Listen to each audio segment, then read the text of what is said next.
What's going on, guys? I am Tyler Dorr, joined by Andrew, as always, on Sideline Signal. We were down to four in the college football playoff. Obviously, some great quarterfinal matchups leading to these four teams being left. We got the six seed Penn State Nittany Lions, the seventh seed Notre Dame Fighting Irish, the eighth seed Ohio State Buckeyes, and then the five seed Texas Longhorns. Should be some great matchups. We had some great football to start the new year, but we've also had a little bit of turmoil in terms of what this bracket could look like. It's been all season long, so we'll get into all of that. Andrew, how you feeling? Looking forward to the semifinal matchups. I'm excited to watch them. I think these are two great matchups for the semifinals. Obviously, I'm a little heartbroken. Oregon got curb stomped by Ohio State in the Rose Bowl, but that's how college football is. We're moving forward. We got two great matchups, so I'm excited to watch them. Yeah, and it should be fun. Out of these four teams, did not expect for these to be the last four in, but here we are. And that's kind of the fun part of having that 12-team playoff is that there is nothing that is guaranteed. So without further ado, let's get into the first one. This one's going to be Thursday night at the Orange Bowl, 7:30 Eastern time. We got the six seed Penn State Nittany Lions taking on the seven seed Notre Dame Fighting Irish. Uh, you know, physicality versus physicality. Both teams have been very physical on both sides of the ball. How you got this one shaken out and who you got advancing to the Natty? This might be a little bit of a shock, but I'm going to take Notre Dame. And I've been saying it throughout the playoffs in the last few weeks of the regular season when we've been doing game picks for Notre Dame. They are the most consistent team in college football. And especially they've been the most consistent since they lost to NIU at home. And it's crazy because when we sat there when they lost to NIU, I said there might not be a shot they make the playoffs this year. Now there's a relatively solid shot they can go and win it.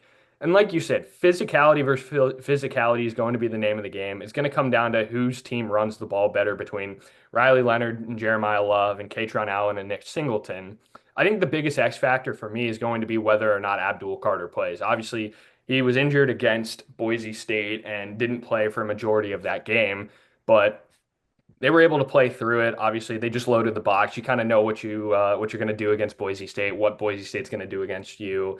But I think that's a different kind of mindset for this game. We don't really know, or we don't really expect Notre Dame to just fully run. They can pass the ball, and that was proven against Georgia. I mean, you beat Georgia, so that gives me a lot of confidence. That was always the big question mark. Yes, Carson Beck was out, so it's not the full strength Georgia, but that's still an extremely talented Georgia team that they were the better team the entire game.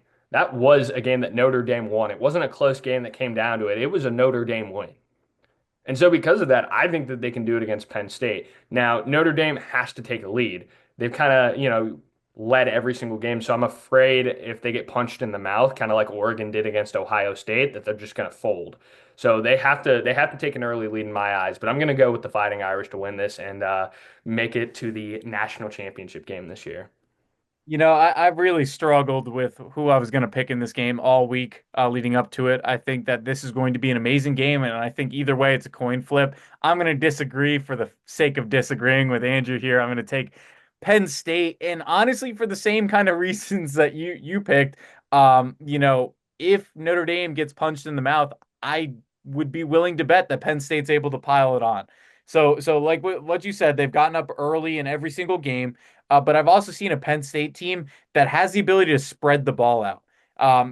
Yes, Riley Leonard can throw, but they had 97 passing yards against Georgia. That's not going to cut it when you got a guy on the other side, Drew Aller, who is throwing up 50-yard bombs over Boise State. Now, yes, on the outside, the talent gap is completely closed. Notre Dame's D-backs can stay with Penn State's wide receivers. But the X factor is obviously going to be the freak of nature that is Tyler Warren. Who is going to guard him? Is it going to be a linebacker? Is it going to be a D end? Is it going to be a safety? I mean, the man can split out in the slot. He can even be outside as a vertical wide receiver, wide receiving threat, or he could line up as an inline tight end. It's going to be interesting to see how the Fighting Irish kind of combat him.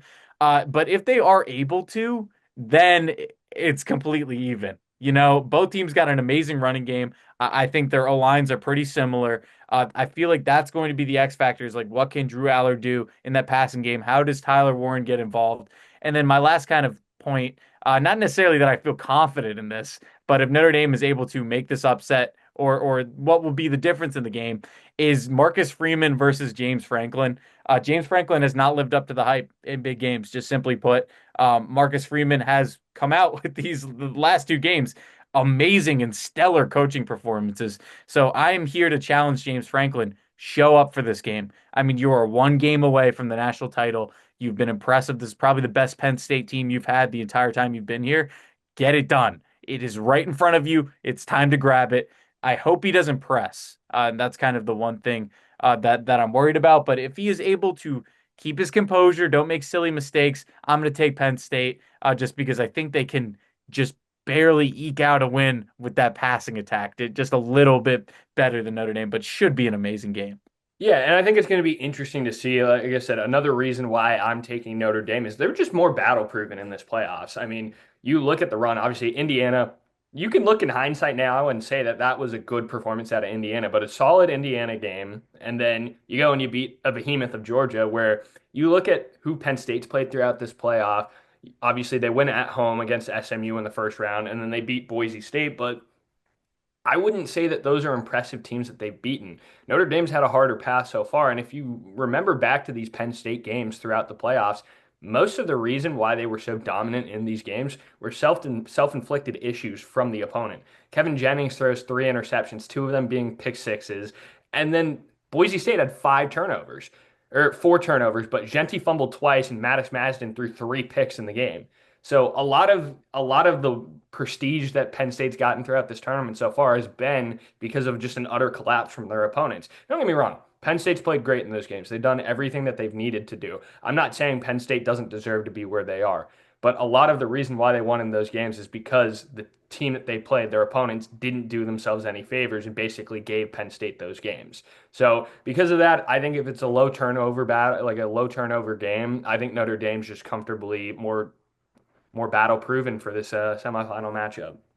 Yeah, it's being comfortable in uncomfortable situations, and hopefully both teams will be ready for that. Obviously, I'm picking Penn State here, but I do understand what you're saying. Should be an amazing game, like I said. Hard-nosed football at its finest from the Orange Bowl. Moving to on to the Cotton Bowl, we got our five seed Texas Longhorns basically playing a home game in Arlington, Texas, versus number eight Ohio State. Now, I say that it's going to be a home game for Texas, but let's be honest, guys. Ohio State is going to travel. That stadium's going to be 50-50 either way. Even if it was being played in Texas's stadium, it would still probably be 50-50 Ohio State fans, Texas. So, Andrew, who you going with in the Cotton Bowl Classic? I think this is going to be a very competitive game, obviously, it being a semifinal game. But I would be a hypocrite based on a few of my TikToks recently if I didn't take Ohio State. And I'm going to. I'm going to take the Ohio State Buckeyes. I think that they are the most on fire team in the playoffs right now. And when I said it on TikTok, I genuinely meant it. Who is going to stop the Buckeyes right now? Will Howard looks like a man possessed. This is the best two-game stretch I've seen out of Will Howard all season, even at his time before Ohio State. He is playing like he has never played before. The run game's been great. The offensive line has been great in pass protection. I mean, who is stopping Jeremiah Smith, too? Who in the country can stop him? He's a true freshman. Who's stopping him? I don't think anyone can. And Jack Sawyer and the D line, what a performance. 8 sacks against University of Oregon, who have a really solid O line. They made Connerly, their All American right tackle, look like a child in pass pro. So I just think right now they're reeling in all the momentum. They're on fire.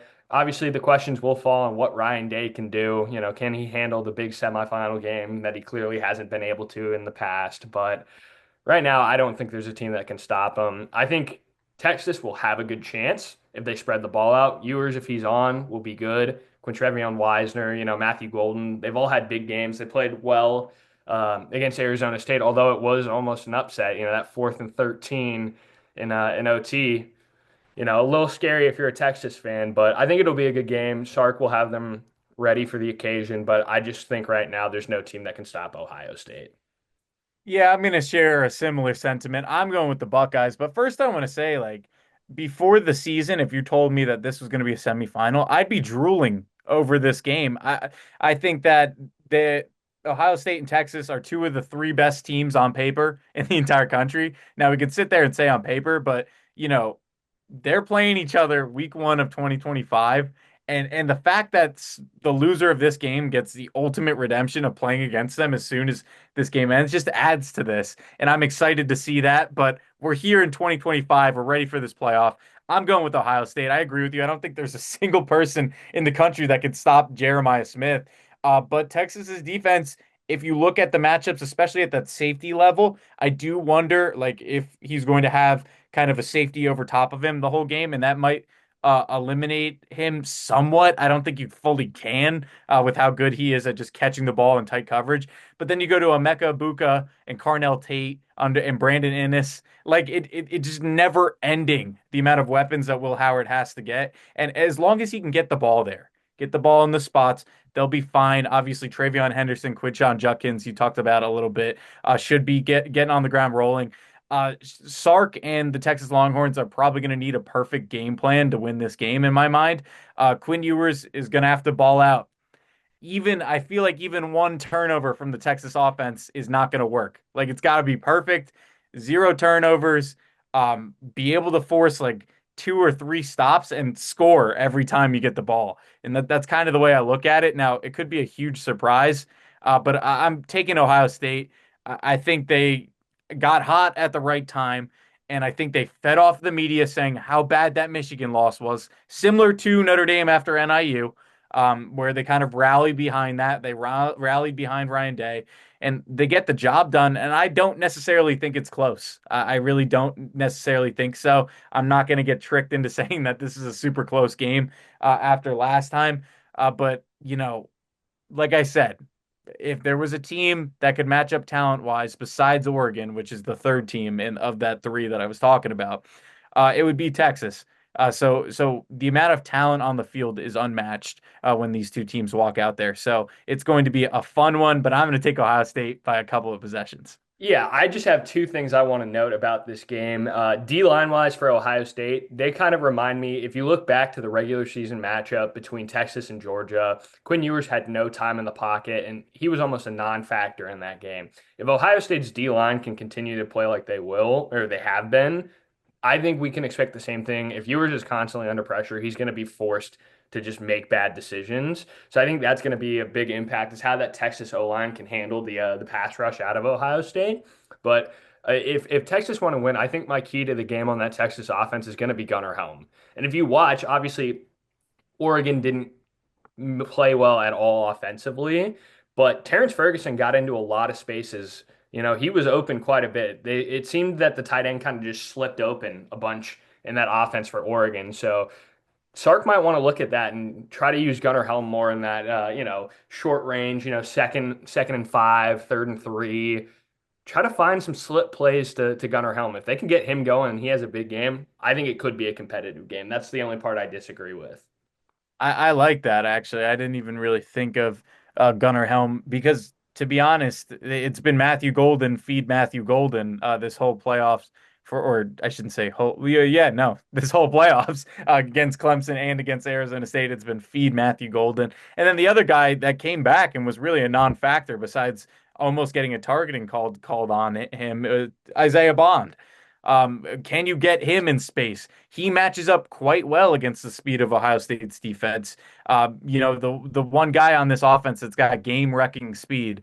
So I want to see if they'll get him in like jet sweeps or touch passes at the line going sideways to kind of make Ohio State have to flow a whole way and then maybe you cut back because I know Sark's offense does that a lot. There's a lot of misdirection. So that'll definitely be a key to this game. Now, I'm hoping this game's super close. Like, I don't want Ohio State to blow them out. I've wanted every game of this playoff to be close. So, I see it as kind of what Andrew mentioned on TikTok is like Ohio State is like the Death Star. And until someone finds that little gap that you can shoot that ion torpedo in and blow it up, I don't really see a point in picking it against them. So yeah, Ohio State, but should be fun this Thursday and Friday. Enjoy it. It's the last two games before the national championship, and of course we say sayonara to college football, at least for the games. And we get into drafts and kind of recruiting and transfer portal and all that kind of stuff. But it should be a nice conclusion to what has been a great college football season. So moving on. So as I said, I posted a TikTok about possibly reseeding after the first round. It kind of blew up for us, our biggest video thus far. And with that, I wanted to ask Andrew and then talk about it myself. Like, if you were the head of the playoff committee, how are you attacking the playoff structure for next year? Not necessarily where it's going in the future, but for 2025, for the 2025-26 season, how would you kind of configure it, mess around with it, or would you not change anything at all? So I'll hand the floor to you, Andrew. What do you think? So it's difficult. I definitely think there needs to be change at some level going forward to next year. One of the biggest things is definitely that 3.5 week gap between conference championships and the second round, because obviously all four teams that were provided or earned the first round bye lost, and they were basically off for a full month. And as a former college football player, even 2 weeks off feels like a lifetime from not playing games. So it's kind of difficult. I would like to see a shorter gap. Maybe, decrease. Let's not drag out the playoffs till January 20th. Maybe I saw some tweets that I thought were interesting about maybe having the Rose Bowl be the national championship, playing the national championship on New Year's and just, pushing back the season a little. I don't think it would get pushed back super far, but basically decrease the amount of time of the playoffs could be a good idea. But it's also hard because this was just a very weird year for college football, extremely entertaining, but there were so many upsets that just it influenced the seeding of the playoffs. And that's the unfortunate thing is, you said it and I agree. Ohio State was never an 8 seed in terms of talent and what kind of team they are. And so, it's unfortunate Oregon kind of gets screwed over by having to play a hot Ohio State team in the second round, who, like I said, I think right now could potentially be the national champion. But at the same time, that loss to Michigan forced them to get pushed down. So it's unfortunate that, like I said, I think a good amount of these teams could have been top 5 seeds in the country had it not been for these wild upsets. I would say the one thing that I would change, at least for next season, I would be curious to see how the playoff would play out if they got rid of the automatic buys for conference champions, which makes me torn because I like to see the conference championships mean something, and maybe they just still get automatic qualifiers into the tournament. So let's say SMU's 20th in the country next year, but they go and they win the ACC. They get an automatic bid, but they'll realistically be like the 12 seed or the 11 seed, not potentially getting the 4 seed. I think that would make it better because we would end up having the more competitive matchups that would be more realistic. Like I said, I don't, Boise State being a 4, unfortunately for them, they were never good enough to be a 4 seed. They probably should have played a first round game. So that would be the biggest thing for next year I would change. Now, if I had a big picture blow it all up, I would just play 1 through 12. I would have no first round buys. You get an automatic qualifier for winning a conference championship, but you seed it 1 through 12. One plays 12, two plays 11, so on and so forth. High seeds get the home game in at least the first round, maybe the second round game. But that's the thing is that's we kind of got to see the big question of what's better, time off and preparation, or playing that extra game in the playoffs. And obviously, the teams that got the bye they just they just sucked. There's Yeah. no other way to put it. So, having every team have that tune-up game, so to speak, they all play a first round game, I think would be better for college football. You get more home games, which I loved the first round home games. So I think having more of that would be great. Like obviously, as an Oregon fan, seeing Autzen Stadium host a playoff game would be phenomenal. Like I'd love to hear them play shout. Yeah. But yeah, I don't know if they would get rid of the buys because it seems like they really want to do that. But I think the NCAA just kind of dropped the ball this year because you could tell they didn't really have that deep of a conversation of the what ifs and how could every little minute detail be affected. Because how do you let a 3.5 week gap kind of slip through the cracks? And Yeah. now we're looking at 5, 6, 7, and 8 in the semifinals, not a single top 4 seed making it, which, that's football. There's going to be upsets. It's not bad, but it's just kind of crazy. I think they, oversighted a lot of things while, convening in this playoff committee. So it was a weird year. I think the playoffs was all right, but I think there's definitely some things to change. Like I said, get rid of the automatic bye for the conference champs, and let's not make the conference or the first round buys wait almost a month to play. Yeah, and that's a completely good point. I'm going to attack it a different way. And I don't know if this is necessarily possible in a year, but I'll just give some ideas on what it would look like in my ideal situation. First off, get rid of week zero, move up week one to week zero, and get rid of week zero completely. We start playing this the third week of August. That's how it should be from now on. Um, you know, even if you wanted to get rid of a week, sorry, excuse me, if you didn't want to get rid of week zero and get rid of a week at the end of the year, that's fine too. Whichever way you want to do it, either way, the regular season's got to get shortened a game. And then, or even if you didn't want to do that, make the first round of the playoff the well, actually, that's where it makes it hard. I didn't even think about that. Army Navy. That makes it harder. I was gonna sit here and say that the first week after conference championships should be the first round of the playoff, right away, and that would be ideal. But that's not necessarily possible. So time to switch. Time to switch here. I agree with you. I don't think that the conference champions should automatically get a bye. Here's how I would do it. If you win your conference, so the five, the Power Four, and then the Group of Five, you should either be guaranteed a bye or a home playoff game.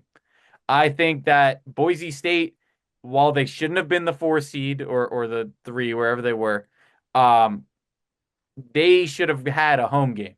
And think about how electric it would have been to be like Indiana, Boise at Boise on the blue turf. It would have been the biggest game in Boise State's history at that school. Would have been full capacity. The entire state of Idaho would have been at that game, and it would have been a lot of fun. So I know that's kind of hard, and you got to do a lot of thinking that way, and we don't like to do that when it comes to football. For some reason, like we can't take that extra step and think a little bit longer. But that's an idea. And then I also like the reseeding. I really think that if we're going to make the committee do the rankings, then they should have to do it the second round and the third round. I don't see why not. The NFL does it. The regular season shouldn't just be thrown out the second we start playing playoff games. That's ridiculous. What it would look like now, Oregon's path would be a bye, and then they would have gotten Boise, and then you win that one with say these three teams otherwise. You take out Ohio State, they would play Notre Dame, I think it would be, and then it would be Penn State, Texas. But the point is make the committee do their job. It's not the regular season committee, it's the college football playoff committee. So if you made them do a rankings after that first round and then after the quarterfinals as well, I think that would work. I don't see how you could really dispute that. Um, and unless you thought as a committee, like as yourselves, that your rankings stunk the first time, I don't see why you would shy away from that. So that's really my whole idea of it. And it's not necessarily to save a team or not, but we want to see the best matchups. And we're not going to sit around. I don't want to do another year of, oh, is Indiana good or is SMU good? Like they deserve to be there, but we know they're not good. Like there wasn't really after the first drive of Indiana Notre Dame, I knew how that game was going to end up. As after the first drive of SMU Penn State, I knew how that game was going to end up. So why don't we call a spade and rank teams better, just simply put, and more often, and get the playoff committee to do their job. Yeah, but that's the hard part for me that becomes that slippery slope because I think this year was just a weird year. I don't think we'll see, well, I hope we don't see down the line the next few years with this 12 team playoff so many upsets where we get down to the nitty gritty. There's three spots left with six teams where it's like, oh, well, they have a case. They have a case. And then it becomes just so subjective because that's what it happened this year. Do you Yeah. take a team like Alabama, South Carolina, or Ole Miss over SMU or Indiana? It was just way too subjective. There's no ideal way to perfectly say which team deserves it more. And obviously, we have our own opinions, and then based on the results of the playoffs and bowl games, we have our own confirmation bias. Like I could have sat here on our TikTok and had an agenda saying, "Oh, everyone was saying that Indiana and SMU didn't deserve it, but Alabama just lost to Michigan and South Carolina just lost to Illinois." But at the end of the day, it's just confirming my own bias. We don't know how, South Carolina, Ole Miss, or Bama would have done in the playoffs, and in a different matchup, who's to say SMU doesn't beat a team like Notre Dame? This is hyperbole, but we don't know, and that's the thing is it's become so subjective, and it was difficult because this was just a crazy year with upsets.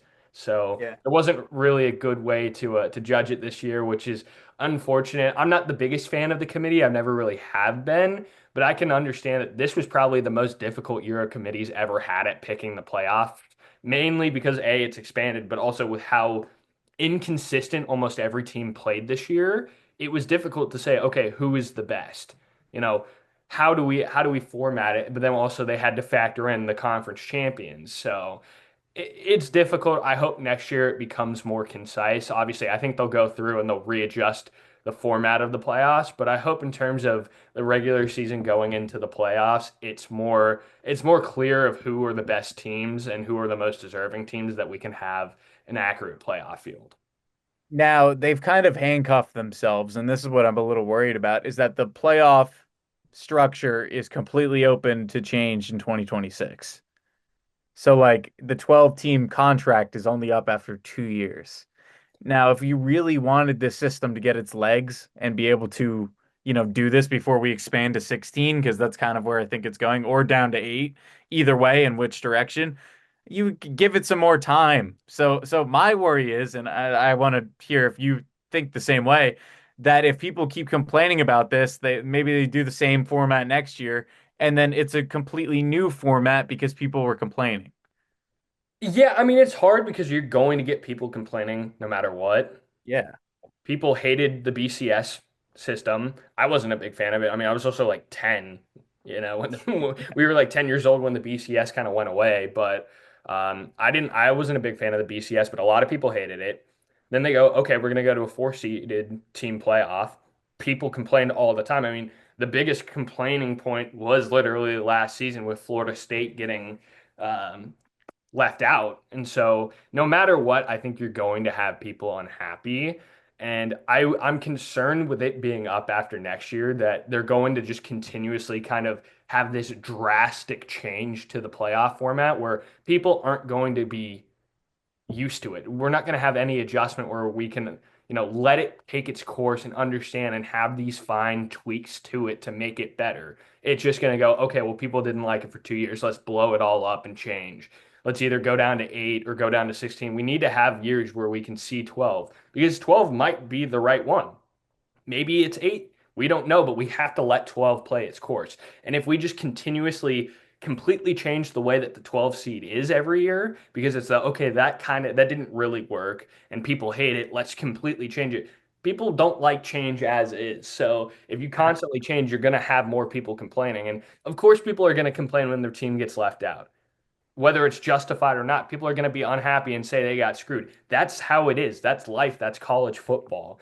So I don't think we need to have this massive panic, just blow up the playoffs again. We got to give it time, like you said. I think it'll be a good thing. I think 12 is fine in Yeah. years that aren't as crazy as this. Like I said, I loved this year. This was one of the top years of college football in terms of entertainment. We kept saying all year it felt like 2007 again.